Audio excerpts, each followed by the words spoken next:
Bonjour à toutes et à tous, je suis Laurent Goldstein. Bienvenue sur Humain, le podcast qui nous invite à partager un moment de la vie de personnalités comme vous, comme moi, comme nous. Tous ont accepté de faire un bout de chemin avec moi pour vous partager durant 1 heure leur humanité à travers la singularité de leur parcours et de leur chemin de vie. Bonne écoute!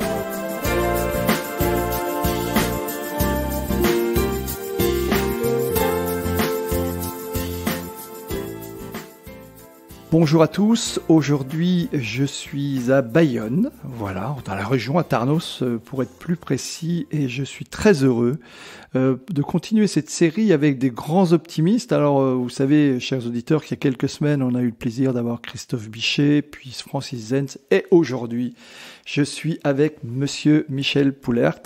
Bonjour Michel. Bonjour, merci de m'accueillir dans ton émission. Et merci de m'accueillir chez toi. Et là, pour ceux qui ne nous voient pas, on est dans mon studio, c'est ça. Voilà, dans mon garage, et on a fait le tour. Et on enregistre de chez moi. Merci en tout cas de t'être déplacé. Bah, écoute, c'est un vrai plaisir et je pense que nos auditeurs attendent ça avec impatience. Alors, pour ceux qui ne te connaîtraient pas, est-ce que tu peux te présenter, nous dire qui tu es? Allez, en quelques mots, je suis belge de naissance, je suis né à Bruxelles, j'ai grandi là-bas, à 18 ans je quitte la Belgique, je vais en Hollande, je deviens cadre commercial, je travaille pour une boîte, une multinationale. Un ras-le-bol, je quitte la Hollande, je déménage en France il y a maintenant 20 ans, ça fait donc 20 ans que je suis là. Encore un nouveau ras-le-bol et je comprends le monde du développement personnel et je passe de cadre commercial à entrepreneur et conférencier professionnel. Voilà un petit peu pour me présenter en quelques lignes. Alors on y reviendra sur le conférencier professionnel, on reviendra en particulier sur le fait que tu es un des meilleurs conférenciers en France, un des plus demandés, et en particulier tu as été distingué pour ça à plusieurs reprises, mais je voudrais qu'on y revienne un petit peu plus tard parce que sur ce monde qui fascine le monde de la conférence. Oui, effectivement. Revenons un tout petit peu en arrière. Alors tu parlais du goût du commerce, mais tu as aussi une carrière dans le management. Alors ce qui m'a marqué, c'est que tu as, en fait, très rapidement, tu as pratiqué l'autodérision. Oui. Hein, et pour ceux qui ne te connaissent pas, je vous invite à aller sur la chaîne YouTube de Michel. Vous retrouverez les liens dans le descriptif de l'épisode. Vous verrez, il y a quelques moments savoureux.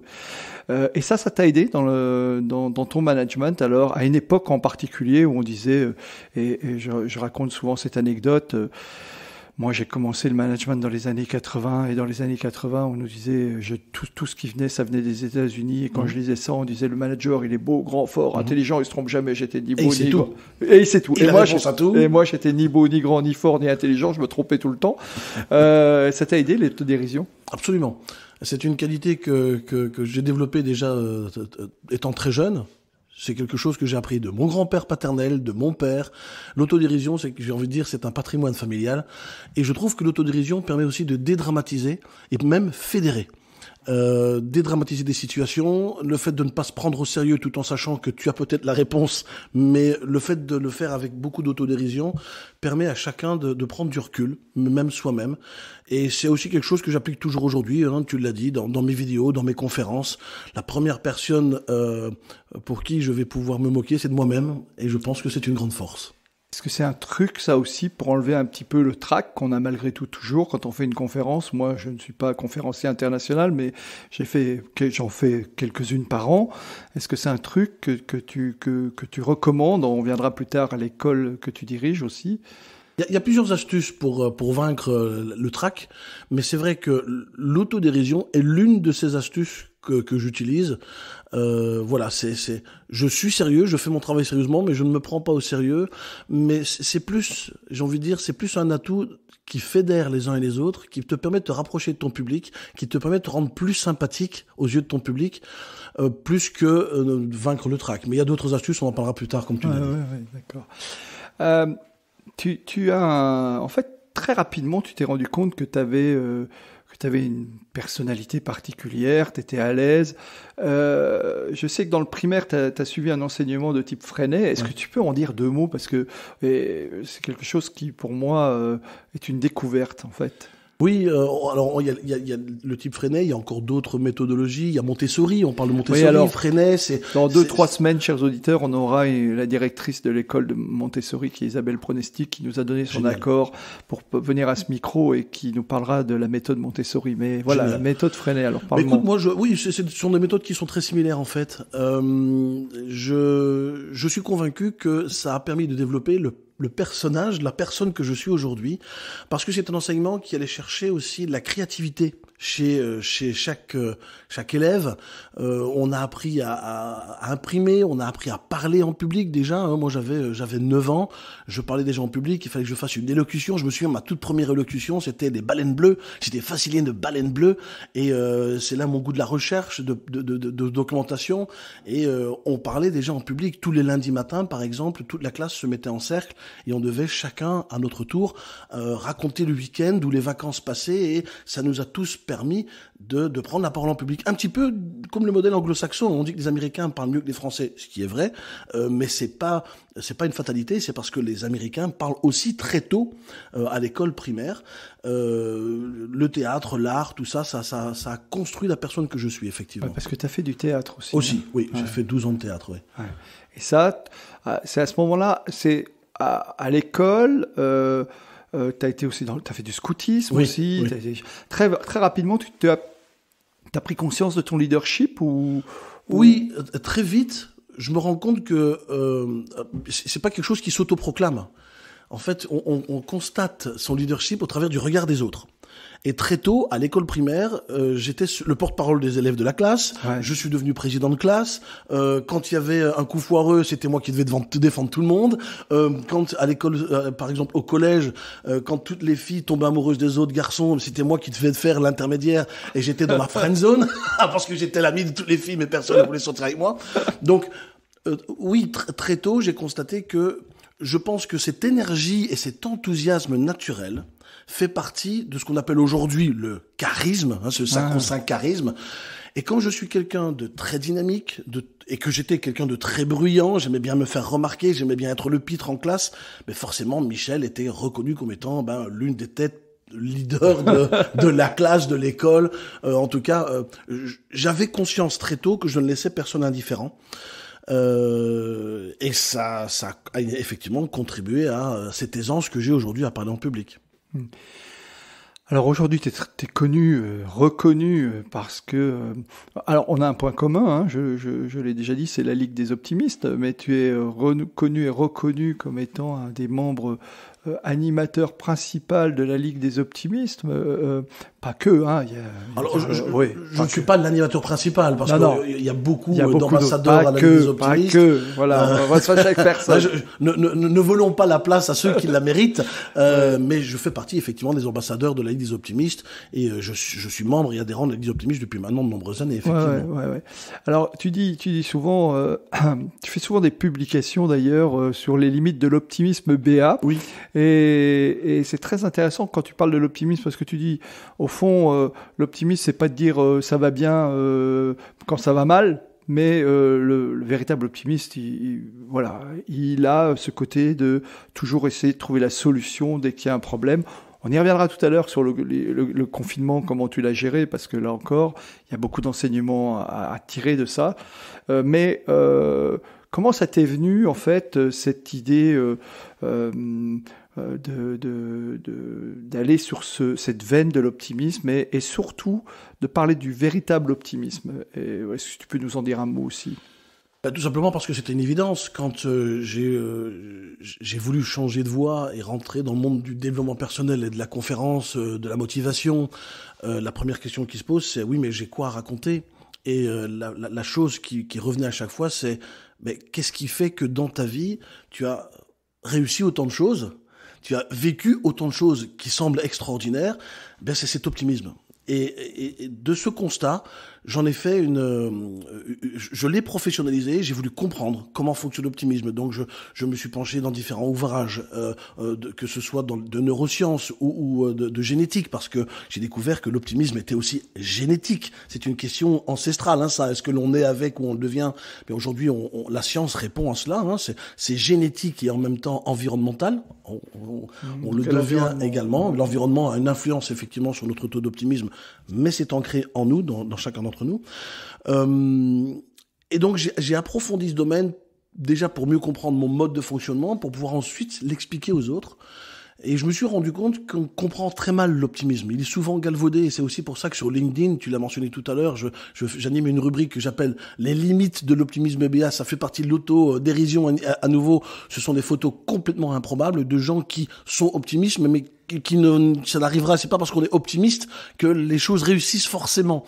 Et donc je fais bien la distinction entre l'optimisme BA et l'optimisme, comme on l'appelle, opérationnel. C'est l'optimisme qui vous pousse à agir, c'est un vrai état d'esprit. Il y a des gens qui sont optimistes pour des raisons sociales, parce qu'il est bon d'être optimiste, mais ne le sont pas. Vous savez, ces gens qui vous disent à longueur de journée, on y croit, mais il y a tout qui vous dit que ça ne marchera pas, il faut peut-être passer à autre chose. Voilà, être optimiste, c'est un vrai état d'esprit face à la vie, c'est pas qu'un état d'esprit, c'est un mode de vie, c'est un comportement, c'est un état psychologique, et c'est ce que j'essaye d'expliquer au travers de mes publications, mes conférences, mes vidéos. Alors ça t'est venu comment, en fait, l'idée de transformer tout ce travail, justement sur l'optimisme et d'en faire des formations, des conférences, des vidéos, ça t'est venu comment, ça? Assez rapidement ou... Non, c'est un process. Je pense qu'il est rare qu'on se lève un matin avec une idée sensationnelle, on se dit ça y est, j'ai trouvé. Non, c'est un process qui s'est fait sur plusieurs mois, voire même années. C'est-à-dire que mes premières conférences, je ne parlais pas forcément d'optimisme, et j'ai fait comme beaucoup de gens, c'est que je me suis inspiré d'autres, entre autres Anthony Robbins. Anthony Robbins, pour moi, a été un vrai déclencheur. En voyant Anthony Robbins, j'ai vu cette grande armoire à glace sur scène que je ne connaissais pas, qui fait effectivement presque 2 mètres, qui a une énergie de dingue, dont le contenu est sensationnel, une intelligence incroyable, qu'on l'aime ou qu'on l'aime pas, en tout cas, il ne laisse personne indifférent. Et ça a été pour moi mon premier déclic en me disant, punaise, ce qu'il fait lui, je crois que je peux le faire aussi. Bon, là, tu te trompes très vite, bien entendu, parce que tu te rends compte que tu peux pas le faire. On s'est tous dit à un moment ou à un autre. Oui, mais on se dit, mais au moins, c'est déjà, tu te dis, voilà, il y a un truc comme ça, et progressivement, d'expérimentation en expérimentation, de conférence en conférence, ben, tu te dis, voilà, tu te rapproches de plus en plus à ce que tu es toi réellement, et c'est ce que j'encourage toujours quand je parle à des conférenciers ou des gens qui veulent faire des conférences, c'est à un moment donné, ce que tu es toi réellement te rattrape tôt ou tard. Et donc, je me suis... Mais c'est pas de contrarier ta nature, en fait. C'est ça. Et moi, je suis quelqu'un d'optimiste, ben, parle d'optimisme. Ouais. Voilà. Et après, maintenant, le plus compliqué, c'est comment tu l'englobes, comment tu en parles autrement que les autres, parce que je suis pas le seul à parler d'optimisme, comment tu fais différemment que les autres. Mais c'est un process qui dure des années. C'est-à-dire qu'avant de trouver, par exemple, la conférence que j'anime aujourd'hui, qui s'appelle l'audace de l'optimisme, qui tourne maintenant depuis plusieurs années. Une des conférences. Parce que j'en ai plusieurs, mais c'est le best-seller, j'ai envie de dire, c'est celle qu'on demande le plus. Ça m'a mis 6 à 7 ans pour l'écrire et qu'elle soit au point qu'on met aujourd'hui. Et elle a évolué aussi avec le temps. Elle a évolué, bien entendu, parce qu'une conférence doit rester vivante. Si demain une nouvelle étude sort qui peut servir ma conférence, eh bien je l'intégrerai dans ma conférence pour pouvoir en faire bénéficier mon audience. Alors c'est intéressant parce que tu dis aussi que dans cette conférence en particulier, je vous invite à aller voir. Bien sûr, elle est disponible, mais sinon, si vous allez la voir en live, ça vaut vraiment le déplacement. Tu parles notamment parce que encore une fois, c'est quelque chose qui ne s'improvise pas. Tu le dis, mais tes conférences sont aussi basées sur de la recherche. Et tu parlais d'environnement. Et dans mon souvenir, j'ai quelque chose qui dit que l'environnement joue pour beaucoup, et notamment, nous sommes tous les deux en France, là, puisqu'on est dans cette belle région du Pays Basque. Tu dis qu'on reconnaît facilement un Français à l'étranger parce que c'est le seul, lorsqu'il mange quelque chose de bon, où il dit c'est pas mauvais ça, alors que les autres vont dire c'est goûteux, c'est délicieux. Le Français parle toujours en langue négative. C'est les champions de la langue négative. À parler en litote. Ça, c'est la fameuse litote, c'est de parler en négation. Ouais. Le français, je le reconnais effectivement aux quatre coins du monde parce que c'est celui qui dira c'est pas mal, c'est pas moche, c'est pas mauvais, elle n'est pas laide, c'est pas une mauvaise idée. Mais pourquoi tu dis pas c'est beau, c'est bon, c'est une bonne idée? Voilà. Et c'est vrai qu'on a plutôt tendance en France à parler en litote. Ouais. Très rapidement, alors il y a peut-être une quinzaine d'années, bon, je t'ai découvert il y a peut-être un peu moins d'une quinzaine d'années. Tu mettais chaque matin un petit source d'optimisme ou source la pensée positive. Effectivement, oui. Je vois que tu fais partie de mes anciens fans, ça fait plaisir. Ben, on regarde ce qui se fait quand même dans nos métiers. Ouais. C'était un mot tous les matins. Tu avais une citation. J'avais commencé avec la page Facebook qui s'appelle encore aujourd'hui Source d'optimisme et de réflexion positive. Et tous les jours, j'avais vite compris que et en fait, pour nos auditeurs, c'est peut-être intéressant de savoir pourquoi.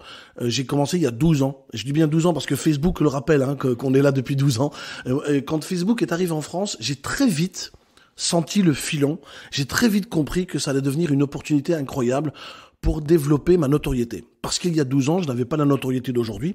On commençait à faire des blogs il y a 12 ans. La vidéo était à ses balbutiements parce que on a tendance à l'oublier, mais YouTube est jeune. YouTube n'a que 11 ou 12 ans aussi. Il y avait Dailymotion juste avant, mais la vidéo était à sa balbutiement. Tout Internet était à sa balbutiement il y a une douzaine d'années.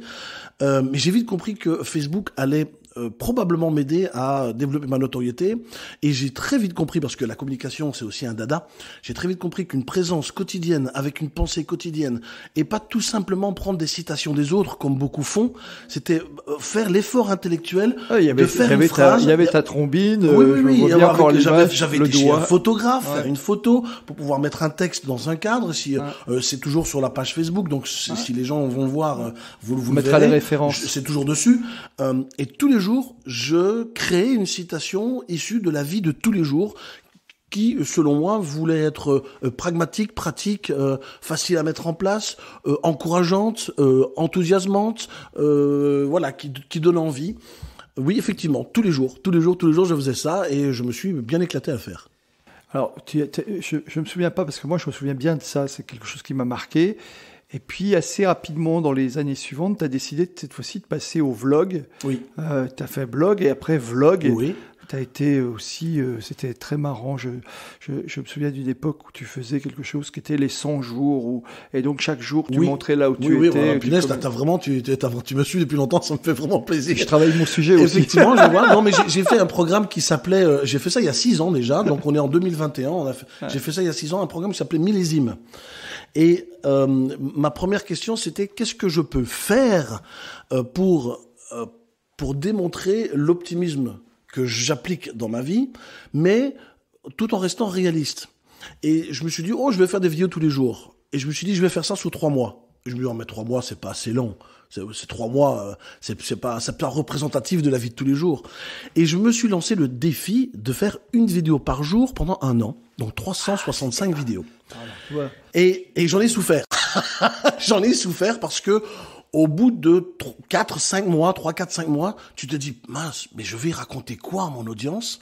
Et ça a été en revanche un exercice très intéressant parce que ça force l'esprit à aller chercher du contenu quand parfois il n'y en a pas. Et effectivement, pendant chaque jour, c'est toujours sur ma chaîne YouTube, une vidéo par jour, sauf le dimanche, parce que je m'accordais quand même le dimanche. Une vidéo par jour pour parler de l'optimisme, mais dans la vie du quotidien. C'est-à-dire que les gens rentraient dans ma vie en le temps de 2-3 minutes, pas plus que ça. Voilà ce qui m'est arrivé aujourd'hui. C'est quelque chose qui vous arrive à vous aussi. C'est aussi une opportunité pour moi pour montrer à mon audience que j'ai une vie comme les autres, parce que pour beaucoup de gens, je suis un extraterrestre. Ça aussi, j'ai l'habitude. Je fais partie de ces gens qu'on nomme extraterrestres. Quand j'étais salarié, j'étais l'extraterrestre de service. J'étais tout le temps souriant le lundi matin, alors que tout le monde avait besoin de 10 cafés pour démarrer. Donc j'étais l'extraterrestre de service. Pour beaucoup de gens, je suis quelqu'un qui a beaucoup de chance. Et avec cette vidéo, toujours avec de l'autodérision, c'était une façon comme une autre d'inviter les gens dans ma vie en disant « Hey, j'ai des emmerdes comme vous aussi. Voilà comment j'essaie de le résoudre. » Ou j'ai une mauvaise journée, voilà, j'ai vraiment une journée de merde. J'ai pas de solution, et je dis honnêtement, j'ai pas de solution. Voilà, être optimiste, ce n'est pas tout le temps avoir une solution. En revanche, tu sais que ça passera. Tu vois, et ça a été une expérience très intéressante, effectivement, et plusieurs milliers de personnes ont suivi ce programme à l'époque. Oui. Oui, c'est très très intéressant. Moi, j'ai pas suivi toutes les vidéos. Ah ben non, parce qu'il faut une par jour, oui. Mais c'était effectivement intéressant parce que effectivement, tu montrais des fois, voilà, je suis en formation, des fois je suis ici, des fois je suis là. Et tu as tenu sur la, je ne me souviens pas, tu as tenu sur la distance. Ah oui. Ouais. J'ai eu dur, j'ai même fait une vidéo où je parlais en toute sincérité avec mon audience en disant, mais punaise, mais j'ai dit que j'allais faire 1 an, mais je vois pas le bout, quoi. J'en vois pas le bout. C'est épuisant. Puis il faut faire la vidéo tous les jours, il faut les monter. Et j'ai envie de dire, peut-être pour différentes raisons, par fierté. Je le dis, par fierté, parce que je me suis engagé à le faire. Donc, je voulais pas perdre la face de ne pas le faire. Donc, ça aussi, c'est un motivant. Ça peut être un moteur. C'est une bonne fierté, je pense. Et puis, par sens de responsabilité. Ça, c'est aussi quelque chose qui m'accompagne depuis très longtemps. Je suis l'aîné de 8 enfants. Et quand t'es l'aîné de 8 enfants, t'apprends très tôt à être responsable. Et la responsabilité, c'est, tu t'es engagé, tu vas le faire. Il y a des gens qui te suivent. Il y a des gens qui sont inscrits à ce programme. Par respect pour ces gens, va au bout. Ça t'emmerde, mais va au bout. Je l'ai fait, mais punaise, qu'est-ce que j'étais content de faire la dernière émission. Et là, est-ce qu'à l'époque, déjà, je sais qu'à l'époque, tu avais un matériel déjà semi-professionnel que tu transportais, mais est-ce que tu faisais les montages comme tu le fais maintenant J'ai toujours fait mes montages moi-même. Ouais. J'ai toujours fait ça moi-même. Et alors, générique et tout. C'est intéressant parce que ça consomme beaucoup de temps aussi, ça. Oui. Alors, il faut remettre tout ça dans son contexte aussi. Ça prend beaucoup de temps, mais quand on a l'habitude, on va très vite. Je suis quelqu'un qui travaille très vite.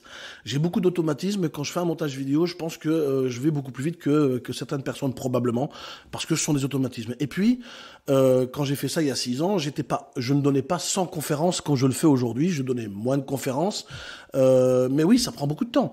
Et puis, il y a bien d'autres facteurs aussi. J'avais pas les moyens de payer quelqu'un pour le faire. Voilà, je gagnais l'argent qui m'autosuffisait pour mes propres besoins, et je ne pouvais pas louer les prestations d'un prestataire. Donc je faisais tout moi-même. Et puis ça m'amusait aussi. Alors, on va venir sur un des sujets sur lesquels j'ai envie d'aborder avec toi, qui est ton dernier livre, qui, j'en doute pas, sera vraisemblablement best-seller. Ça, j'ai à peu près intimement convaincu de ça, qui s'appelle Pour réussir, oser échouer. Je le recommande je n'ai pas souvent fait la publicité auprès de mes auditeurs, mais je le recommande sincèrement parce que c'est un livre qui n'est pas le énième livre de consultant, ou même le énième livre sur le sujet. C'est vraiment un livre à la fois qui traite d'un sujet qui est abordable et appréhendable par tous, qui a quelques pharmacopées très sympas dedans, mais surtout qui s'appuie sur la recherche. C'est une des particularités de Michel, que ce soit dans ce livre, mais aussi dans ses conférences, c'est quand il affirme quelque chose, il cite toujours ses sources. Et on parlait tout à l'heure des litotes, des modes je crois que c'est une enquête Gallup que tu cites souvent. Oui. Sur le... que la France est l'un des pays les plus pessimistes au monde. C'est une enquête qui est menée une fois par an par l'Institut Gallup aux États-Unis. Ouais. Voilà. Mais alors, allons sur le livre, parce que je voulais en parler plus tard, mais on parlera d'autre chose. Allons sur ce livre. Il a quelque chose naturellement, il parle beaucoup d'optimisme, et tu mets en avant le côté. Alors, finalement, ton expérience t'a beaucoup servi, parce que tu mets aussi en avant les travers que l'on connaît beaucoup, notamment chez les entrepreneurs qui veulent pas entreprendre, qui veulent pas faire les choses parce qu'ils ont tellement peur d'échouer, que c'est tellement pas bien d'échouer. Mais c'est un véritable plaidoyer pour l'entrepreneuriat et pour le goût du risque. Parce que effectivement, se lancer dans une vidéo, c'est comme lancer un blog, j'allais dire un podcast. On se dit mais comment ça va se passer? Est-ce que je vais avoir l'audience? Est-ce que ça va bien se passer? Mais est-ce que je suis prêt? Est-ce que je suis pas prêt? Si on se lance pas, on progresse jamais. On est bien d'accord. Exactement. Tout le monde commence par une première fois. Et il faut une première fois. Et je rencontre, et pas plus tard encore que cette semaine, on se parle là maintenant, on est lundi, non, donc c'était la semaine dernière, pas plus tard que la semaine dernière, j'ai encore quelqu'un qui me dit, oui, mais j'attends d'avoir le talent pour me lancer. Mais non, Mais non, commence maintenant, crée-toi une petite communauté qui va te plaire. Ta première communauté, ça va être quoi? Ça va peut-être être ta famille, tes amis, mais au moins tu as déjà un premier retour. Mais le plus important, c'est pas la communauté, c'est que tu publies. Mais pendant que tu publies, tu crées l'expérience. Et c'est en créant l'expérience que tu vas avoir le talent. Et c'est ce que j'enseigne aussi à mes élèves. N'attendez pas. Vous ne pourrez pas donner des conférences ou prétendre donner des conférences si on ne vous connaît pas. N'attendez pas à faire des super vidéos. Quand on regarde tous les vidéastes, ou même on parle de youtubeurs aujourd'hui, regardez les youtubeurs, ils ont commencé par une première vidéo, et le point commun contre tous les youtubeurs, ou même les artistes, les comédiens, les humoristes, c'est qu'ils faisaient les choses parce qu'ils en avaient envie. Ils ne cherchaient pas la popularité, la communauté. Ils cherchaient à faire quelque chose qu'ils avaient envie. Ils cherchaient à se faire plaisir à soi et aux autres. Et ça fonctionne. C'est vraiment la base. Et je te rejoins en ça. Souvent, on me dit, mais pourquoi tu fais ce podcast? Alors, je fais un petit clin d'œil à une personne qui se reconnaîtra, qui dit, Laurent, il doit s'embêter pour faire un truc comme ça. Et donc, non, mais pourquoi tu fais ce podcast? C'est parce que c'est des moments privilégiés comme celui où on est tous les deux qui me donnent envie de le faire. Et tous les invités que je peux rencontrer sont vraiment des gens extraordinaires, fascinants, intéressants. Et je crois que réellement, avant toute chose, toute considération, il y a le plaisir de faire les choses. Je crois vraiment en tous les cas, c'est quelque chose sur lequel je partage avec toi, c'est le plaisir qu'on peut avoir à faire les choses. Ouais. Absolument. C'est les faire, c'est être persévérant, c'est être consistant, c'est créer du contenu, mais il faut surtout ne pas se tromper de questions. Voilà, la qualité de vos questions va aussi avoir un impact sur la qualité de vos actions. Et si vos questions c'est, je veux de l'audience, mais elle va venir d'où? Si tu ne fais rien, il se passe rien. Et je préfère avoir quelqu'un qui fait les choses très imparfaites, mais il les fait, et le voir progresser, et c'est ce qui se passe, parce que quand je regarde par exemple l'évolution de certains de mes élèves de ma première promo, quand ils ont commencé leur première vidéo et voir ce qu'ils font aujourd'hui, eh bien je les félicite, parce que voilà, c'est la démonstration que les réponses sont sur le chemin et pas sur le papier. Un plan parfait sur papier, il restera sur papier. Et quand vous n'avez pas les réponses sur papier, allez sur le chemin, les réponses seront sur le chemin. Vous rencontrerez peut-être des gens, vous ferez de l'expérience, vous vous planterez et tant mieux, parce que si tu te plantes, bien tu apprendras. Je veux dire, le nombre de fois où j'ai fait des vidéos, j'ai fait des formats différents, mais comme tout le monde, bien sûr que ça fait plaisir d'avoir des vues, bien entendu. Mais à un moment donné, il faut savoir se dire aussi que c'est un apprentissage personnel. Tu sais, quand j'ai commencé le métier de conférencier, j'étais pas connu, je faisais des salles vides, mais littéralement des salles vides. J'ai payé des salles d'hôtel où il y avait personne qui venait, mais j'ai dû les payer parce que je les avais réservées. Mais j'avais compris une chose, c'est que il fallait que je travaille ma notoriété, et il fallait que je sois présent, il fallait que je crée du contenu, et si je crée pas de contenu, il se passera rien. Et dans cette volonté de créer du contenu, j'ai testé des dizaines et des dizaines de formats différents. Parfois, on m'a critiqué aussi en me disant, mais qu'est-ce que tu fais? Tu fais n'importe quoi. Ben non, je teste. Il faut tester, puis j'apprends, et puis ça mord pas, peu importe. Mais le principal, c'est d'être dans l'action. Et quand tu te trompes, tu te dis, ok, je me suis trompé, mais est-ce que c'est la fin du monde, ou est-ce que j'apprends quelque chose? Et au final, on se rend compte que chacun de nos échecs sont des apprentissages qui nous permettent de mieux rebondir après. Ce qui est encore une fois bien expliqué dans ton livre, notamment sur effectivement si on ne peut progresser qu'en se trompant, et on revient sur cette image que je cite aussi moi dans mes cours, mais que tu reparles, c'est l'enfant n'apprend à marcher. Un enfant qui ne sait pas marcher, qui ne sait pas tomber, est un enfant qui ne sait pas marcher. Absolument. Et qu'on a tous appris à tomber d'abord avant de savoir marcher. Absolument. Ouais. Pareil, quand on parle, on a bégayé, on prononçait mal, quand on a écrit, c'est pareil pour tous les apprentissages. On n'apprend rien du jour au lendemain. Alors aujourd'hui, c'est quand même, t'es rentré dans une autre dimension, pour ceux qui ne te connaissent pas, et en tous les cas, moi j'avais suivi ton parcours de loin l'année dernière, quand tu étais aux États-Unis, où tu nous faisais vivre un peu tout le travail que tu allais faire, et ça y est, t'es CSP maintenant, donc tu fais partie des meilleurs. Je crois que vous êtes 4 en France à avoir. On est 4 en France à avoir un CSP, ouais. Effectivement, oui. Alors tu peux nous en dire un mot pour les gens qui ne connaissent pas cette certification? C'est une certification, c'est un award, c'est vraiment, aux États-Unis, c'est considéré comme un award, au même titre qu'au cinéma, on a les Oscars ou les Césars en France. C'est le César, l'Oscar du conférencier. Même si en France, il ne veut pas dire grand-chose encore, parce que c'est une certification américaine, c'est plus de l'ordre de l'accomplissement personnel. C'est de la reconnaissance personnelle de tout le travail. Alors le CSP, c'est Certified Speaking Professional, qui est réservé qu'aux meilleurs conférenciers au monde. Sur tous les conférenciers qui sont inscrits dans des associations de conférenciers, hein, on en dénombre à peu près 5000 autour du monde. Hein. Il y a bien entendu, il y a plus de conférenciers, mais qui sont adhérents d'associations de conférenciers. Il n'y a à peu près que 16-17% de conférenciers qui ont ce fameux CSP. Donc, à l'échelle mondiale, ça fait très peu de gens. C'est une reconnaissance pour le travail, pour la carrière, pour la qualité des conférences, pour la qualité de nos relations clients, parce qu'il faut savoir, c'est que l'avis de nos clients est demandé, c'est-à-dire que pour avoir cet award, ils demandent un listing, il faut avoir fait au minimum 200 conférences, il faut envoyer un listing de clients et ils appellent les clients au hasard et il faut avoir une note minimale de 8 sur 10 pour l'avoir, donc c'est une pression incroyable. Donc ils interviewent aussi tes propres clients sur la qualité de tes propres conférences et c'est un jalon, c'est un accomplissement personnel et j'espère qu'en France on en aura beaucoup plus pour pouvoir valoriser ce métier de conférencier parce que c'est un vrai métier. Même si aujourd'hui beaucoup de gens rêvent de faire des conférences, quand on veut en vivre et faire, c'était ma démarche maintenant il y a une douzaine d'années, je voulais en vivre, c'est-à-dire que c'est vraiment 80% de mes revenus sont issus de mes conférences. C'est quelque chose qui est atypique en France. Hein. S'il y a beaucoup de conférenciers, à côté, ils ont des activités professionnelles, ils sont consultants, ils sont politiciens, ils sont parfois sportifs de haut niveau, ils sont animateurs télé, mais ils ont un job à côté. Moi, mon job, c'est donner des conférences.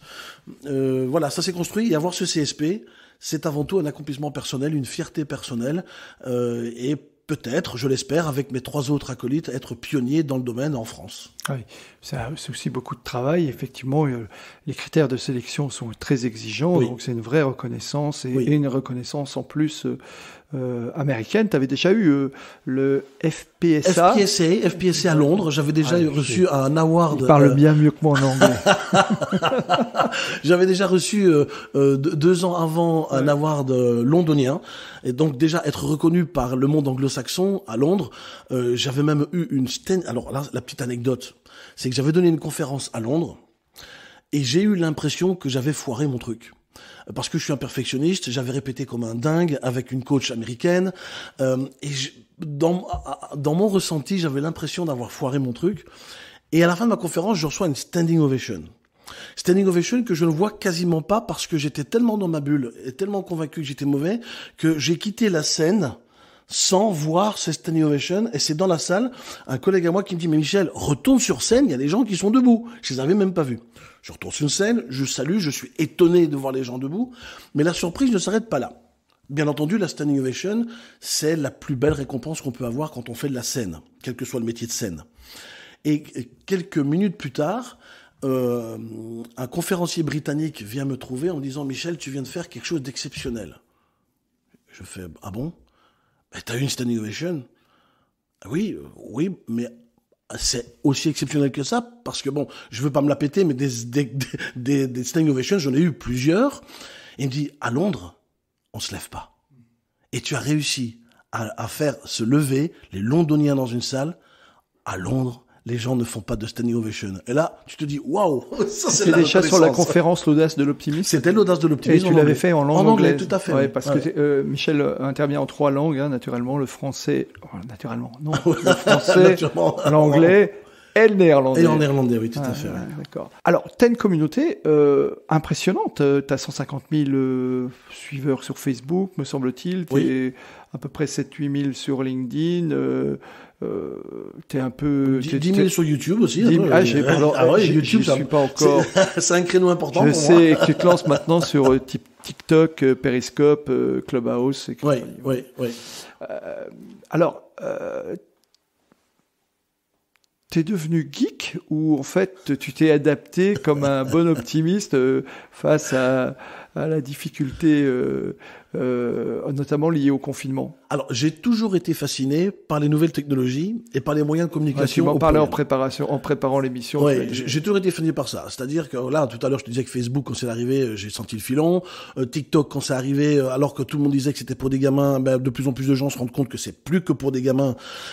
Donc, tu as cité Periscope, j'ai testé Periscope aussi. Je pense que j'ai testé un petit peu tous les formats parce que ça m'intéresse, parce que je suis un grand curieux. Et effectivement, au fil des années, il y a des réseaux plutôt privilégiés que je maintiens et d'autres que je délaisse. Periscope, il y a plus grand monde, donc ça fait longtemps que je fais plus grand chose là-dessus. Et TikTok est un réseau que je suis en train de développer également. Oui. Oui. Ouais, notamment par les vidéos, c'est très. Oui. Alors, et puis des formats bien spécifiques à TikTok. Alors, venons sur la période du confinement. L'année dernière, tu as été très réactif en fait. Je crois qu'un jour ou deux après l'annonce du président, tout de suite dès le lendemain, tu as commencé à faire Je m'invite chez vous. En fait, c'est ça. C'est une émission qui s'appelait Je m'invite chez vous. Ça s'appelait le Talk Show. Ah, Talk, c'est un jeu de mots. Talk de Talk, ne frappe pas la porte, mais Talk en anglais, T-A-L-K, Talk Show. Talk Show, oui. Et je l'avais appelé le Talk Show. Je m'invite chez vous. C'est effectivement le slogan. Ma démarche était la suivante. C'est quand il y a eu l'annonce du président Macron, comme beaucoup de gens, j'étais dans la sidération. Comme beaucoup de gens, j'ai compris que nous n'allions plus pouvoir travailler. Et toujours dans ce sens de responsabilité et toujours cette envie d'être présent, d'inspirer, puis d'être présent pour la communauté. C'était la bonne question, c'est qu'est-ce que je peux faire et non pas attendre, qu'est-ce que je peux faire pour continuer à être présent. Et on vit dans une période extrêmement extraordinaire, c'est qu'on peut faire des lives. Et donc très vite, j'ai cherché des logiciels pour faire des lives. J'ai passé ma journée à chercher, à trouver une idée. La première émission, c'est une première émission, c'était un numéro 0 où j'étais tout seul à parler et je me suis vite emmerdé moi-même.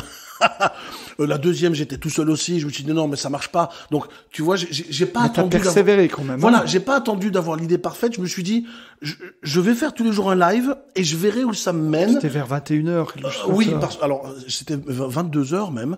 Pourquoi? Pour une raison toute simple, c'est que là aussi, c'est la force des optimistes. Quelle que soit la contrainte, tu t'adaptes. Et c'est la force de l'être humain. On s'adapte, on l'a vu avec le confinement. C'est que mon fils va au lit à 21h. Et quand j'ai la garde de mon fils une semaine sur deux, pour éviter d'avoir mon fils dans les pattes, je faisais l'émission au moment où il était couché en priant fortement qu'il ne se réveille pas. Et il ne s'est jamais réveillé. C'est extraordinaire. Donc 22h parce que mon fils était au lit. Donc parfois c'était des émissions. Alors elles devaient durer jusqu'à minuit, parfois elles duraient jusqu'à 1h du matin. Mais à nouveau, c'est une émission qui a évolué en 7-8 numéros pour arriver au format qui était plus ou moins définitif, le Talk Show, où je me suis dit, c'est justement toujours en parcourant ce chemin que les idées viennent. Je me suis rendu compte que animer un live seul, c'est vite chiant pour moi et probablement pour les autres. Et puisqu'on ne pouvait plus sortir, puisqu'on ne pouvait plus se voir, je me suis dit, c'est moi qui vais venir chez vous. Et je faisais un petit peu le pied de nez. C'est pas moi qui invitais chez moi, c'est moi qui allais chez les gens, virtuellement bien entendu. Et j'ai eu un engouement incroyable de gens qui ont voulu m'accueillir chez eux, littéralement, virtuellement. Je leur demandais de me faire visiter parfois la maison, on était où, dans quelle pièce, parfois dans une chambre à coucher, vous êtes dans quelle ville, qu'est-ce que tu fais du confinement. Et c'est un format qui a fonctionné. Donc tous les soirs, je rencontrais 2 à 3 personnes issues de ma communauté. Et j'ai tenu ça pendant 2 mois, pendant 66 épisodes. Tous les jours, j'ai tenu cette émission, ce qui m'a fait rencontrer plus de 150 personnes en 2 mois alors qu'on était en confinement, quoi. Et très rapidement, durant cette période-là, au-delà du fait que tu as engagé, c'était vraiment le moment de l'écriture de ton ouvrage, tu as vraiment démarré là aussi, tu as basculé du présentiel à distance. Là, on est dans ton studio que tu as aménagé chez toi, là, vraiment un vrai studio de télé, voilà, il y a prompteur, éclairage, vous voyez pas, chers auditeurs, mais je vous décris l'endroit. Donc Michel m'a fait visiter, mais très rapidement, donc t'as réussi à t'adapter. Et en fait, là encore une fois, c'est la force de l'optimiste, en fait. Oui, l'optimisme, c'est aussi une forme de confiance que tu as en toi, en l'environnement, mais aussi dans la vie. C'est de te dire, ok, aujourd'hui, on a les pieds dans le purin, mais on trouvera la solution. On ne sait pas comment, mais il y en aura une. Et en fait, c'est de te dire, il y aura une solution. Et c'est en permanence te mettre dans cet état d'esprit de solution, d'idée, d'adaptation. C'est de te dire, écoute, dans l'histoire de l'humanité, l'homme s'est toujours adapté. Pourquoi il s'adapterait pas aujourd'hui? Tu vois, tu te fais une raison. Bon, ok, il va s'adapter. Bon, maintenant, on s'adapte comment? Et tu fais. Tu fais. C'est vraiment cette volonté de t'adapter, de te dire, quoi qu'il arrive, l'être humain continuera à exister. D'ailleurs, je pense que l'humanité est profondément optimiste, sinon on serait une race éteinte, on ne se reproduirait plus. Voilà, donc on est des optimistes, mais je pense que la plus grande force que l'homme a, c'est sa capacité à s'adapter, quelles que soient les situations. Ouais. Alors que c'était quand même une période où on a été plusieurs, moi, mais d'autres aussi, et toi aussi, à perdre un gros paquet de notre chiffre d'affaires immédiatement. Écoute, c'est clair. Moi, j'ai perdu plus de 80% de mon chiffre d'affaires. Non, c'est important de se souligner quand même. J'ai perdu 80% de mon chiffre d'affaires. Et alors, effectivement, cette émission, le Talk Show, m'a permis aussi de développer un modèle économique. C'est-à-dire que je proposais ce modèle d'émission pour leur propre entreprise, en disant, voilà, vos collaborateurs, vous pouvez pas les voir, mais je peux vous animer, j'héberge, j'ai ma plateforme de diffusion, j'héberge l'événement, on peut faire ça, et très vite, on m'a acheté un premier modèle avec les CJD, les CJD de l'Oise m'ont commandé une conférence de ce type, format talk show, avec Patrick Baudry, l'astronaute, et donc j'ai co-animé une émission avec l'astronaute Patrick Baudry, ça a été payé, donc voilà, je me dis, punaise, c'est génial, en plus c'est payé. Et donc ça m'a permis de reproduire ça plusieurs fois et j'ai pu effectivement vendre des conférences en ligne grâce à cette initiative qui était profondément bénévole et désintéressée, mais qui m'a permis de développer ma visibilité et mon professionnalisme dans ce domaine-là. Là encore, c'est un bel enseignement. C'est que souvent, le temps qu'on investit n'est jamais perdu à partir du moment où il est fait avec envie, tu le disais tout à l'heure, et voilà, et quelquefois nous sommes amenés à faire des choses bénévolement, mais comme on les fait avec envie, ça donne envie. Exactement. D'aller en... C'est aussi à ce moment-là que tu fais la semaine du rebond. Oui. Ouais. Qui a duré plus qu'une semaine en plus, je crois bien. Alors, elle a duré une semaine. Non, elle a duré une semaine. Il y a eu des bonus, mais elle a duré 7 jours. C'est pareil, c'était lors du deuxième confinement, toujours dans cette optique-là, en disant, ok, je vais peut-être me renouveler, essayer un nouveau format. J'adore tester les choses. Et c'est là où, avec Anne Van Den Sand, qui entre-temps, lors du confinement, est devenue ma compagne, on a créé ce format de la semaine du rebond. Pareil, rebond, deuxième confinement, on s'est dit voilà comment on peut avoir un discours cohérent avec ce que les gens vivent en ce moment. À un moment donné, la crise va s'arrêter, ça c'est certain. Quand, on ne sait pas, mais c'est certain qu'elle s'arrêtera. Et donc, le thème, c'était comment rebondir face aux difficultés de la vie, et pas seulement en temps de crise sanitaire, mais en tout temps. Et on a rencontré effectivement comme ça une quinzaine de personnes dans un format complètement différent. Dans ce studio que tu vois ici, il y a plusieurs plateaux, donc je décris pour ceux qui ne le voient pas, mais il y a plusieurs plateaux. Donc Anne était sur un plateau, moi un deuxième, comme si on était un petit peu sur un plateau télé avec deux animations différentes, deux atmosphères différentes. Et on faisait des montages comme ça, et on a animé ça effectivement. Et on a eu un beau succès parce que pour une première édition, on avait quand même plus de 1500 inscriptions pour assister à cette semaine du rebond. Alors Anne Van Den Sand, cher auditeur, qui sera notre invitée la semaine prochaine, donc je vous invite à écouter avec intérêt cette interview de la semaine prochaine. Le métier de conférencier, ça s'apprend. On en vient d'en parler du travail, de la recherche, du professionnalisme, ça ne s'improvise pas.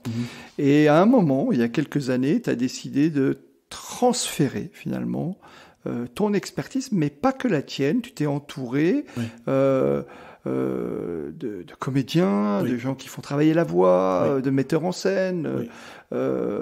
Est-ce que tu peux de nous parler également. De vidéastes? Est-ce que tu peux nous en parler et alors, comment on devient conférencier? Voilà, je voudrais devenir conférencier. Alors, il y a deux questions. Comment on devient conférencier? Et voilà, comment on entre dans ce programme de formation? Est-ce que tu peux nous en parler un petit peu? Alors, comment on devient conférencier? Tout le monde peut devenir conférencier. Dès lors, il parle et est un peu éloquent, parce qu'il faut ne pas oublier qu'être conférencier, ça fait appel à l'éloquence. Hein. On connaît tous ces conférenciers qui nous font profondément chier. C'est super intéressant, mais ils sont emmerdants, ils font les 100 pas sur scène, ils s'écoutent parler, ou alors ce sont juste des formations dans un format d'1 heure, voire 1 heure et demie. Tout le monde peut devenir conférencier. Hein. Je veux dire, en revanche, quand on veut faire la différence et devenir un conférencier qui vend des conférences, mais qui sont presque des shows, parce que je m'inspire beaucoup des modèles à l'américaine, et quand j'ai mon ami et collègue Michael Aguilar, qui est un autre CSP en France, qui a préfacé ton livre d'ailleurs. Oui, qui a préfacé mon livre, Michael Amerck, qui est également allemande, mais qui habite en France, qui fait des conférences absolument dynamiques. Une conférence doit aussi être un show. D'ailleurs, c'est une demande quand on va dans l'événementiel. Ce qu'il faut savoir, c'est qu'il faut faire la distinction entre les conférences dans le monde du développement personnel et les conférences dans le monde de l'entreprise, c'est-à-dire corporate. Dans le monde du développement personnel, j'ai envie de dire, c'est plus ou moins facile parce que le public est conquis, le public est acquis, ils viennent là pour écouter et au moindre petit son en l'air, excuse-moi la caricature, mais à la moindre musique et petit son en l'air, tout le monde le trouve fantastique, voilà, hein. Tu mimes effectivement, tu le mimes là devant moi, tu le fais très bien. En revanche, ce qui est plus compliqué, c'est de faire des conférences corporate lors de séminaires ou de conventions de managers, de dirigeants d'entreprise, où il y a une attente forte. Et ces gens-là veulent aussi attendre du conférencier que ce soit un moment hors du temps et que le ton soit différent du ton qu'ils ont entendu toute la journée où ils sont profondément fait chier également. Hein, parce que bon, il y a le codir qui a parlé, on a parlé chiffres, on a parlé résultats, on va parler objectifs. Et si le conférencier parle le même langage, eh bien, ça marche pas. Et donc ça, en revanche, ça demande une préparation extrêmement profonde, voire sur de nombreuses années. Ça ne s'improvise pas. Vraiment, ça ne s'improvise pas. Et ce qu'il faut savoir, c'est qu'un conférencier renommé en France se fait payer quand même plusieurs milliers d'euros pour donner une conférence de 45 à 60 minutes. Ces plusieurs milliers d'euros, il faut les valoir. Et c'est derrière le travail que ça se retrouve. Ça, c'était pour répondre à une première partie de ta question. Donc, tout le monde peut devenir conférencier, mais tout le monde ne peut pas le rester, tu vois, ou tout le monde ne pourra peut-être pas gagner sa vie si elle ne s'y prend mal. Mon autre démarche était la suivante, c'est si j'ai rêvé, il y a maintenant une douzaine d'années, à devenir conférencier professionnel, je ne m'étais jamais prédestiné à moi-même transmettre ce métier. Et effectivement, quand tu vis un rêve, quand tu le vis, il s'avère qu'il est parfois beaucoup plus beau que tu ne l'avais imaginé. Et parmi ces parties les plus belles, c'est que le succès appelle les gens, et tu as les gens qui viennent me trouver depuis de nombreuses années. Comment tu fais ? Comment on fait pour écrire une conférence ? Et j'ai commencé à coacher individuellement. Et j'ai commencé à coacher les uns et les autres. Et je me suis rendu compte qu'une école n'existait pas. Et pourquoi pas créer une école ? Et au début, je me suis associé avec deux collègues. On a fondé l'école de conférenciers à 3. On a fait une promo ensemble et on s'est ensuite séparés parce qu'on n'était pas d'accord sur la façon de faire les choses. Ce sont des choses qui arrivent. Hein. J'ai maintenu mon école de conférenciers. Mais ma volonté aujourd'hui est réellement de transmettre l'amour de ce métier, la technicité de ce métier, parce qu'il y a une vraie technicité, la responsabilité de ce métier. Et j'ai voulu que cette formation soit la plus complète possible. J'ai voulu qu'elle me ressemble dans sa générosité, c'est-à-dire que je partage tout. Et effectivement, j'ai voulu m'entourer parce que je ne voulais pas qu'elle ne tourne qu'autour de Michel Poulart. Je voulais qu'elle tourne autour de l'expérience de Michel Poulart, mais je fais appel à des vidéastes professionnels pour la partie storytelling, comment on écrit une histoire. On a Richard Cross de la Star Academy, qui est coach vocal, qui nous apprend à utiliser cet organe, qui est un organe qui est notre instrument. Et je fais appel à des comédiens pour la mise en scène. Donc, il y a toute une équipe autour de nous pour ensuite arriver à la fin de la formation à donner cette conférence sur une scène où il y a du vrai public, où j'invite mes clients, où j'invite mes agents qui viennent repérer ces conférenciers. Et c'est un vrai pied à l'étrier, un vrai accélérateur. L'expérience que moi j'ai dû faire pour vivre de ce métier qui a pris pour moi 6 à 7 ans, eh bien, en 6 mois, je vous apprends à aller beaucoup plus vite. Hein, c'est pas moi qui le fais pour vous, mais vous apprenez de mon expérience. C'est du travail, j'imagine. C'est du travail. Attention, c'est pas en 6 mois qu'on devient un excellent conférencier, mais vous recevez tous les outils qui vous permettent de rencontrer et de vous tromper beaucoup moins que si vous aviez été seul. Mais là, ça veut dire, il me semble que tu fais une première semaine en immersion. Oui. Voilà, c'est très dense. Hein. Oui, c'est très dense. C'est un programme sur 1 an.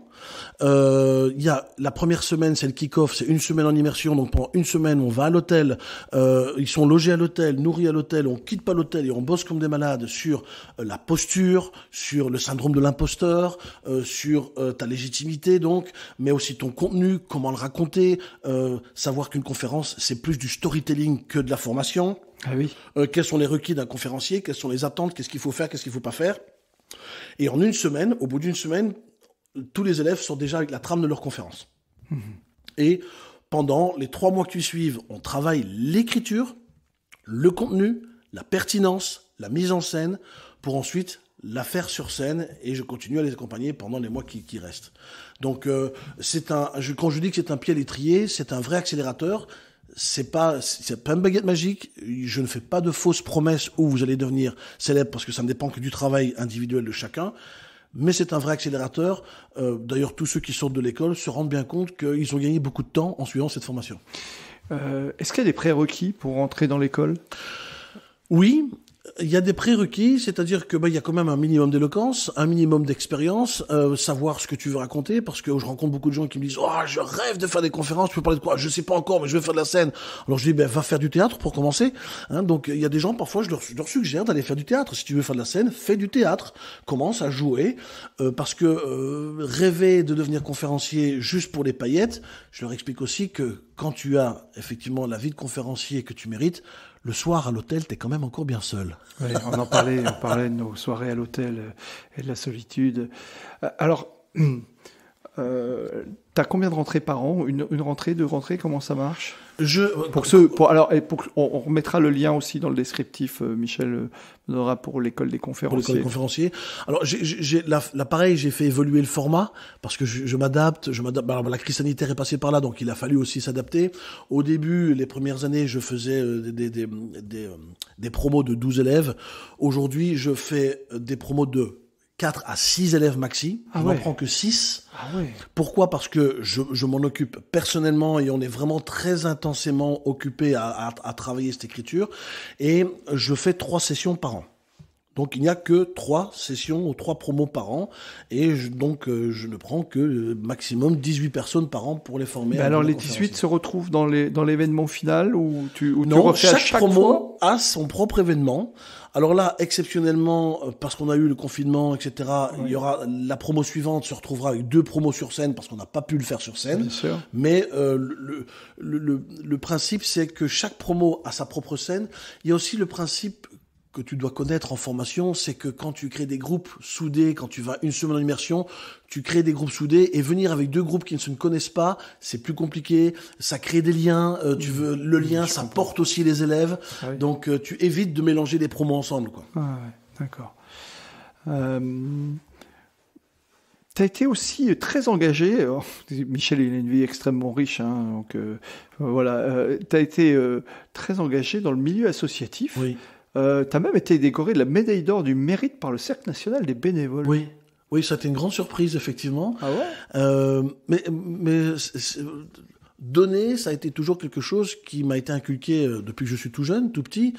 C'est l'exemple que j'ai eu de mes parents. Ma mère a toujours aidé les plus nécessiteux. On était dans une famille très religieuse, donc en plus la religion faisant, tu prends soin des autres. Donc j'ai toujours eu cette notion de donner sans attendre en retour. Quand je suis arrivé au Pays Basque il y a une vingtaine d'années, et ça c'est vraiment un tuyau pour nos auditeurs, c'est un vrai tuyau parce que ça permet vraiment de se lancer. Quand on ne sait pas comment se lancer, quand on ne sait pas comment créer un réseau, donnez de votre temps dans l'associatif. Et ça a été pour moi. Alors ma démarche n'a pas été. C'était pas un calcul. C'était pas un calcul. C'est pour ça que ma démarche n'a pas été de faire de l'associatif pour le réseau. C'est un constat après coup que je me suis fait en fait. C'est qu'au début, je ne connaissais personne et je me suis dit, si tu veux apprendre à connaître du monde, la meilleure chose à faire, c'est de donner ton temps et rencontrer des gens dans l'associatif. Et dans le bassin du Pays Basque, j'étais très visible dans plusieurs associations, ce qui m'a permis de constater déjà qu'on voit souvent les mêmes gens régulièrement qui donnent de leur temps, et puis de rencontrer des associations différentes, et puis d'apprendre la région, et puis de faire connaissance avec des gens. Puis tu te rends compte que tu te crées un réseau. Et donc c'est de façon très inconsciente que je me suis rendu compte que, ben oui, maman, tu crées un réseau en donnant de ton temps. Et c'est pour ça qu'aujourd'hui, je conseille aux gens qui se lancent de donner de leur temps, pas par calcul, pas par intérêt, vraiment donner de leur temps. Dans l'associatif, il y a toujours des associations de professionnels pour aider les professionnels, pour aider les créateurs d'entreprises, pour aider les repreneurs d'entreprises. Enfin, il existe une multitude d'associations dans lesquelles vous pouvez donner vos compétences totalement de façon désintéressée, mais la résultante, c'est que vous allez vous créer un réseau aussi. Je pense en particulier pour les professionnels de l'accompagnement, etc. Il y a des associations comme 60 000 rebonds. Par exemple, effectivement. D'autres comme Exactement. Il y a plein d'associations de ce type-là, dans lesquelles vous pouvez trouver votre compte, qui vous ressemble, dans lesquelles vous voulez donner. À nouveau, ne le faites pas par calcul, faites-le réellement pour donner, mais c'est en donnant qu'on reçoit de toute façon. Mmh. Est-ce que tu te souviens d'un geste ou d'une personne ou d'une phrase, on parlera du livre un peu plus tard, mais qui t'a marqué dans ta vie, qui t'a permis de devenir l'homme que tu es, une rencontre? Oui, alors des rencontres, là, j'en ai une multitude, mais vraiment une multitude. Et dans différents domaines de vie. Si je parle d'une rencontre professionnelle qui m'a vraiment aidé et m'a mis le pied à l'étrier, parce que j'étais affreusement seul quand j'ai commencé ce métier, comme il y avait pas d'école. J'étais autodidacte, j'ai créé mon métier tout seul. J'ai fait une rencontre exceptionnelle, j'en parle dans mon livre, c'est la rencontre de Philippe Gabillier. Philippe Gabillier, oui. Qui est aussi un fondateur de la Ligue des Optimistes. Qui est un des cofondateurs de la Ligue des Optimistes, qui donne énormément de conférences de façon très brillante sur l'optimisme. HEC Europe, donc professeur en psychologie en Europe, spécialiste de l'optimisme et de l'audace, de la chance. Voilà, vous regardez ses vidéos sur YouTube, elles font des cartons. Ouais. Ça a été un de mes premiers mentors dans ce sens où c'était l'un des rares francophones qui était très éloquent, qui est toujours très éloquent. Et un jour, je décide d'aller voir une de ses conférences à 400 km de chez moi. Je fais quand même 400 bornes pour aller le voir. Je regarde sa conférence. Je me dis, c'est un peu bête de regarder sa conférence et ne pas le saluer. À la fin de sa conférence, je le rencontre lors d'une séance de dédicace. Il s'avérait me connaître déjà, il suivait mon blog Source d'optimisme et il me dit, je te cite dans un livre, je le savais même pas. Donc voilà, vous vous rendez compte que votre mentor parle de vous et que vous êtes repéré par votre mentor, c'est génial. Et il m'invite ce soir-là à dîner avec lui et c'est là où il m'explique ce que c'est qu'une conférence corporate payée. Et pour moi, à l'époque, faire une conférence pour 800 balles, c'était bien. Et il me fait comprendre que c'est pas bien, c'était beaucoup plus, mais qu'il fallait beaucoup travailler. Et donc, il m'a donné ses tuyaux, et il m'a envoyé des clients, et c'est Philippe Gabillier qui a été cette rencontre qui m'a permis effectivement de démarrer ce métier de professionnel, et je le remercie encore, et je le cite dans mon livre encore. Oui, c'est exact. Oui. Exact. Alors, comment un grand optimiste comme toi, je m'amuse et je souris en même temps, fait-il face, comment il gère les tempêtes de la vie, la pression du quotidien? Comment tu fais en fait? Et notamment, on l'a vu, on a parlé tout à l'heure de comment tu as réagi sur le confinement. Comment tu fais quand on parlait de, je sais pas, je crois que c'est quand on échangeait tous les deux avant l'épisode, on se disait mais finalement des galères tout le monde en a, ou c'est tout à l'heure quand tu parlais de ton vlog, en fait tout le monde en a. Comment toi tu les gères quand même, parce que tout le monde en a, mais c'est pas pour autant qu'elles sont simples à gérer. Tu sais, Laurent, c'est pour ça que j'ai écrit le livre. Pour faire comprendre aux gens que... Et là, vous voyez le bon commercial, il vous renvoie vers le bouquin, chers auditeurs. Non, mais je vais expliquer aux auditeurs. Je vais pas leur dire, lisez le livre, vous aurez la réponse, je vais la donner. Mais c'est sincèrement la raison pour laquelle j'ai écrit ce livre. Je me suis dit, toute ma vie, je rencontre des gens qui me disent, Michel, t'en as de la chance. Mais c'est plus facile pour toi, tu réussis tout ce que tu entreprends. Mais c'est plus facile pour toi, t'es tellement optimiste. Sauf que c'est faux, en fait. C'est pas plus facile que pour moi parce que je suis optimiste. Non, en revanche, et c'est ce qui m'a donné envie d'écrire ce livre, parce que c'était aussi une réponse à tous ces gens qui pensent que des gens sont plus favorisés que d'autres par la chance. Non. Aujourd'hui, on sait, grâce à des études très sérieuses, des études scientifiques très sérieuses, que les gens qui ont plus de chance que la moyenne sont des gens qui se trompent plus souvent que la moyenne, donc qui prennent plus de risques que la moyenne. Ce sont des gens qui osent plus que les autres. Donc forcément, par calcul, par raisonnement purement mathématique, ils vont avoir plus d'échecs, mais ils vont aussi proportionnellement plus réussir. Mais ce que les gens vont voir, c'est que la réussite. Mais ce qu'ils ne voient pas, c'est le nombre d'échecs. Donc, dans ma vie, j'ai énormément échoué. J'ai reçu énormément de coups de pied au cul de la vie, parfois même des coups de poing dans l'estomac ou dans la gueule. Des trahisons, j'en ai connu comme tout le monde. Des trahisons personnelles, familiales, professionnelles, amoureuses.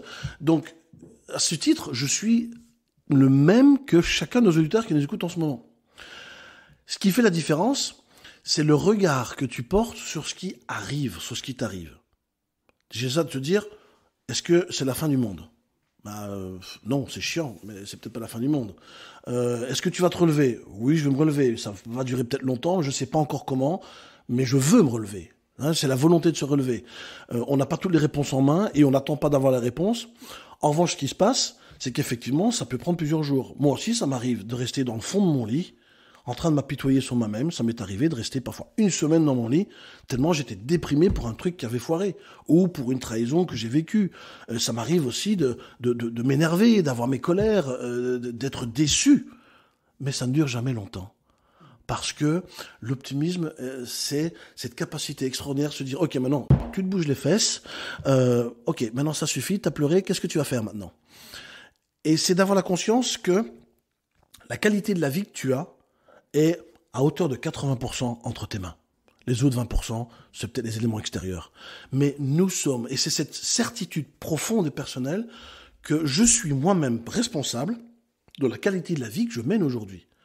Donc, et même si parfois je subis les affres des autres, eh bien, comment je le transforme, c'est moi qui décide. Et ce que je vais en faire, c'est moi qui décide. Si je veux pardonner ou pas, si je veux m'en souvenir et ressasser ou pas.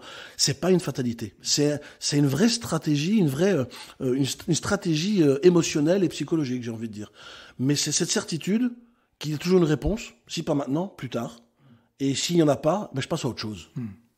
Voilà.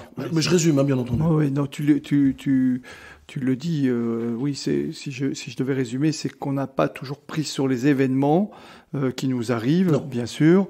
C'est l'attitude qu'on a face aux événements qui va faire, qui va donner... C'est pas ce qui t'arrive, et c'est le professeur Richard Wiseman qui en parle de l'Université de Londres. Le professeur Richard Wiseman a fait des études pendant 20 ans, où il a essayé de comprendre pourquoi certaines personnes avaient plus de chance que d'autres. Et il s'est rendu compte que, optimiste ou pessimiste, à hauteur de 80%, nous vivons tous des événements de vie similaires. Et ce qui fait la différence, c'est le regard que l'on va porter sur ces événements. Qu'est-ce que tu en fais ? Ok, t'as eu un accident de voiture, c'est pas ta faute. Ok, qu'est-ce que tu vas en faire ? Tu vas t'apitoyer pendant 3 semaines, pendant 1 an, pendant 3 ans, tu vas en vouloir au chauffard. C'est toi qui décides, en fait. Et c'est de sortir de ce modèle du fatalisme qui fait que l'optimiste s'en sort souvent, si pas toujours. C'est que l'optimiste ne croit pas en la fatalité. Je suis responsable de la qualité de ma vie. Je renvoie, chers auditeurs, à 2 épisodes que vous avez peut-être entendus, mais que je vous renvoie si vous ne les avez pas écoutés. Il y a naturellement l'épisode avec Francis Zenz où on a traité un peu le sujet, notamment par rapport à son livre « J'aide la chance », et avec Jean-Pierre Henry, qui doit être l'épisode numéro 3, où il nous raconte l'histoire de l'accident de voiture de sa grand-mère et de sa tante, d'une tante qui était à côté, qui n'avait pas vécu du tout la même situation. L'une disant il y a eu un carambolage, et l'autre qui disait c'est rien, on a juste eu un petit peu de tôle froissée. Et donc en fonction de qui vit, comment c'est raconté, comment c'est perçu, on a des événements qui sont relatés totalement différemment. Merci Michel, on arrive déjà au terme de cette émission. Ça va vite quand on s'amuse. Hein. Ouais, c'était un super moment. J'ai 2 questions à te poser. La première, qui est une question rituelle, c'est quel livre me recommanderais-tu ou recommanderais-tu à nos auditeurs s'il n'y en avait qu'un à lire, au-delà du tien, qui sera naturellement... J'aurais pas eu cette prétention de dire le mien, mais que je recommande encore une fois. C'est assez compliqué. Là, vraiment, c'est une question qu'on me pose régulièrement. C'est vrai. Et à laquelle j'ai vraiment du mal à répondre, parce que là, derrière moi, dans le décor, il y en a plein. Il y a déjà beaucoup de livres, mais ce n'est qu'une partie de ma bibliothèque. Ouais. C'est très compliqué parce que dans chacun des livres que je lis, j'en puise tellement de ressources que j'aurais du mal à te dire lequel je recommande. Alors peut-être, et c'est la réponse que je donne toujours, je partagerai le livre peut-être qui a été pour moi un enclencheur et qui a été pour moi un révélateur, c'est le livre Tout est possible par Anthony Robbins. Ouais. Voilà, ça peut paraître très bateau, C'est un best-seller. Il y a plein de, j'ai envie de dire, tous les livres que tu vois là derrière moi, je pourrais tous les recommander parce qu'ils ont tous quelque chose d'extraordinaire. J'en vois quelques-uns. J'en vois un en particulier qui est de mon ami Luc Tessier d'Orfeuille en particulier. Oui, voilà. oui, aussi, entre autres. Effectivement, on a des amis communs. Voilà. Donc, qui m'a dit qu'il viendrait bientôt à ce micro aussi. Super. Voilà. Ce sera un bon moment où vous parlerez de la méthode Coué. De la méthode Coué, effectivement. Merci pour tenir Merci à toi, Laurent. Et allez, dernière question. Qui me recommanderais-tu d'inviter à ce micro? Écoute, qui me recommanderais-tu d'inviter à ce micro? Je suis un peu gourmand parce que Michel m'a naturellement m'a recommandé, ou en tous les cas on a échangé, et donc j'aurai le plaisir d'avoir Anne à ce micro, mais quelqu'un d'autre, allez. Écoute, moi je te recommanderais 2 personnes, je te fais un cadeau. Je te recommanderais Philippe Gabillier, bien entendu. Ouais. Je te remercie parce que c'est quelqu'un que j'aimerais avoir à ce micro, et donc je te remercie. Contacte-le parce que c'est quelqu'un de très accessible et il est capable de te dire oui. Et le nom, je l'ai déjà, de toute manière, ça peut être qu'un bonus. Ça peut être que oui. Et puis pourquoi pas Michael Aguilar? Ouais, j'y pensais aussi. Voilà, Michael Aguilar, qui est dans son registre de commercial, et ça peut peut-être être très intéressant. Ouais. Et la façon dont tu mènes ton podcast peut peut-être apporter quelques révélations intéressantes. C'est super. Merci beaucoup, Michel. T'as le mot de la fin? Le mot de la fin, c'est pour moi, je pense que le pire des échecs, c'est celui d'abandonner ou de ne rien tenter. Donc n'abandonnez pas. Merci infiniment, Michel. Merci à tous de votre fidélité et à très bientôt. Au revoir Michel. Merci.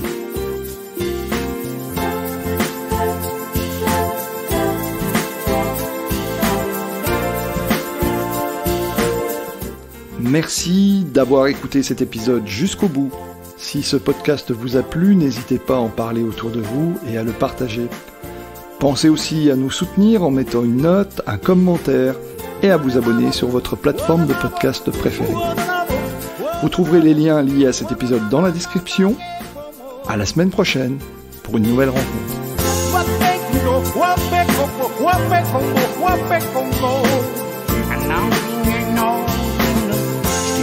Stick it up, my face.